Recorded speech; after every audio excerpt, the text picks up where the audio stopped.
Hi guys, and welcome to my channel. My name is David Nates, and today I wanted to speak about the topic of how to use body language to further improve your acting.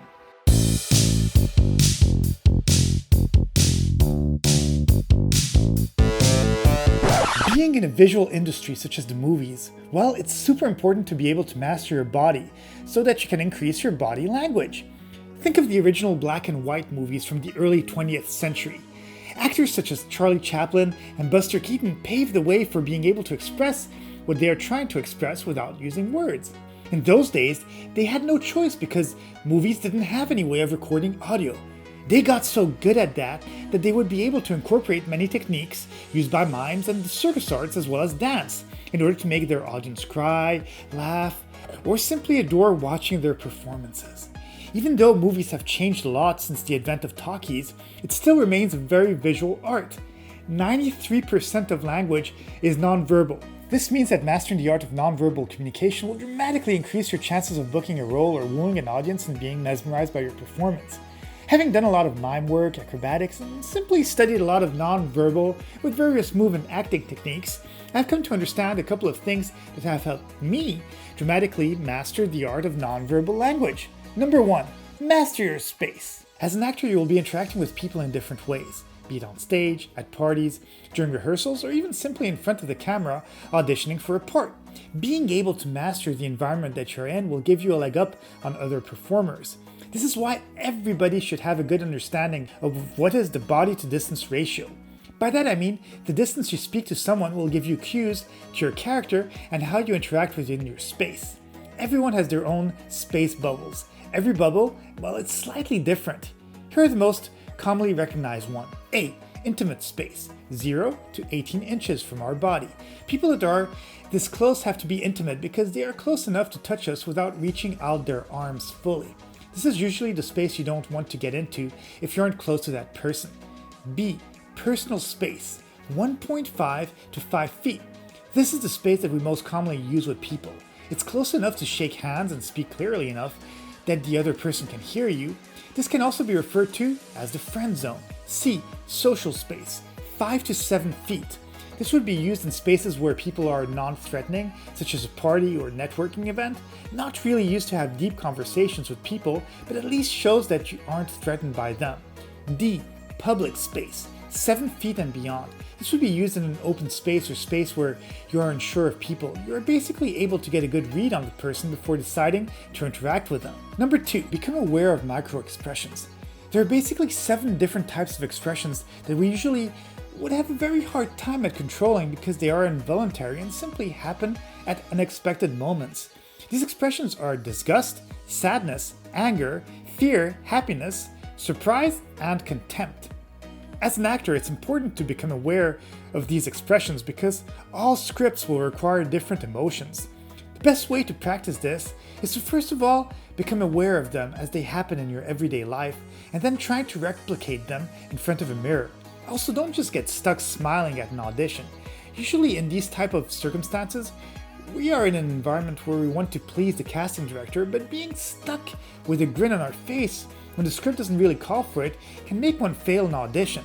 Best try to stay in the moment and really traverse the journey of the script with the character. Remaining facially neutral is an art in itself, and becoming more aware of one's micro-expressions or tics can help you as an actor give a more confident outward appearance. Number 3. Be proud and lead in when needed. Everybody can get nervous at times, but nobody is really aware of what is actually happening inside your head except for yourself. This is why using different body techniques can greatly improve how people will perceive you. The best way to show confidence is to claim territory.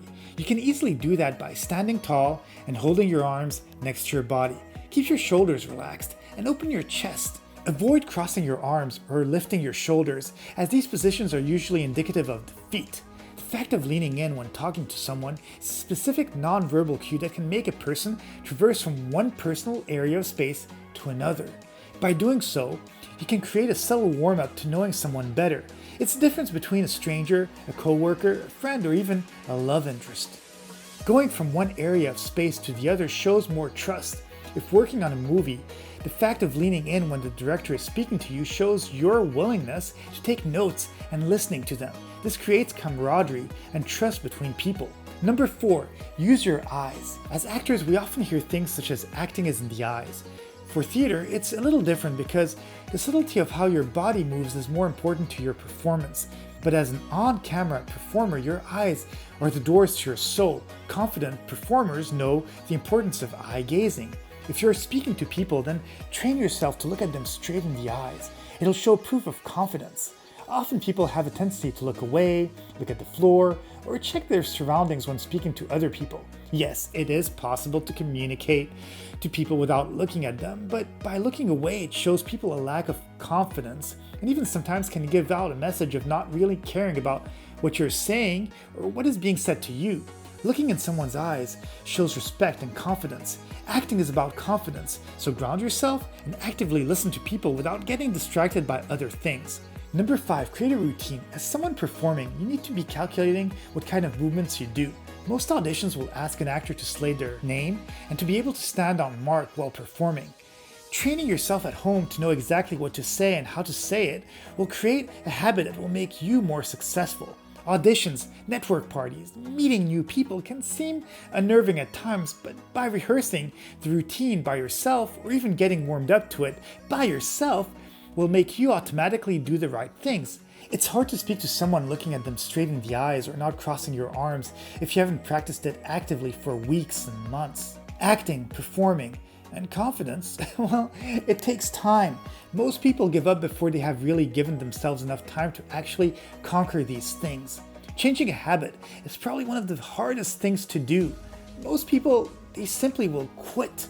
People aren't born confident or the best in whatever field they're trying to succeed in. Years of sweat and labor are what makes us into our dream selves. I really hope that you enjoyed this video. A lot of research, time, and effort is taken in order to write, film, edit, and finally release these videos. Please be sure to subscribe to my channel. Also, hit the like button and leave a comment. It's always appreciated. Have a great day, and I'll see you in the next video.